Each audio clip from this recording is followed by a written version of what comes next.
Clóvis de Oliveira Xuxa. Obrigado, presidente. De forma rápida, só comunicar a meus colegas da Frente Parlamentar que hoje, às 14 horas, que seria 2 da tarde, né, temos uma reunião para tratar assunto do trecho da Rota do Sol.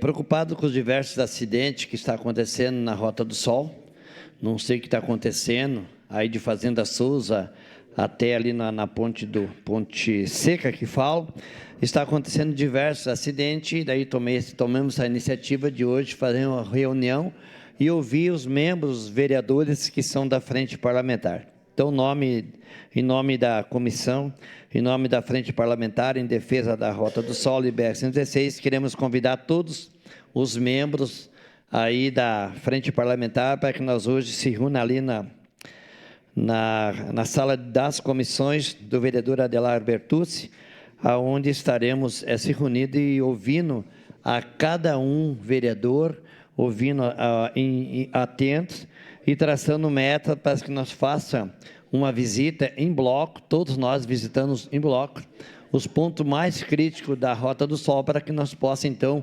junto, cobrar aí dos poderes que tem aí na Rota do Sol. Então, portanto, hoje, às 14 horas, na sala da comissão, vereadora Adelar Bertucci, estaremos esperando por vocês e dando voz para cada vereador, sabendo que cada vereador tem muito a contribuir aí para nós organizar, ver o que precisa fazer na Rota do Sol para que nós possamos inibir esses acidentes. Sabemos que o trecho da Rota do Sol ela foi construída há 30 anos ou mais atrás, então se faz de um projeto um projeto, já está muito atrasado o projeto, nós precisávamos de projetar essa BR-116 até duplicação, precisava de pedir para que nós viesse inibir esses acidentes, mas sabendo que, de repente, uma iluminação, ou, de repente, nós podemos botar placa de sinalizações para poder evitar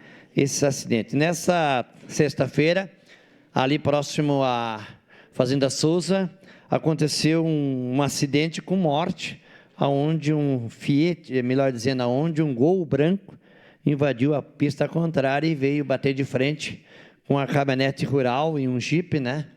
No mínimo estavam passeando, esse pessoal da caminhonete rural e do Jeep estavam passeando e receberam de frente esse Gol branco, aonde veio vitimar aí 2 pessoas aqui na entrada de Fazenda Souza. Hoje pela manhã, ali no Cidade Nova, novamente, Cidade Nova, aconteceu mais um acidente também agora. E segunda-feira, às 7h30 da manhã, ali na famosa saída do bife, né? Famosa saída do bife ali está ficando famosa já. Todo dia tem acidente. Segunda-feira, às 7h30 da manhã, o Edinho, meu filho, passando ali, visualizou um acidente também que deixou diversos carros danificados ali. Então, eu peço mais uma vez os nobres pares, esses amigos que fazem parte da Frente Parlamentar, para que nós possamos, então, se unir e traçar metas, conversando. Eu sei que vocês podem muito contribuir para ver o que podemos fazer, cobrar mais forte aí os poderes que estão designados para deixar a Rota do Sol em condições de tráfego para os carros e os pedestres. Nós se reúna hoje, então, aqui na sala de comissões, vereador Adelar Bertucci. Obrigado. Obrigado. Juliano Valim Soares.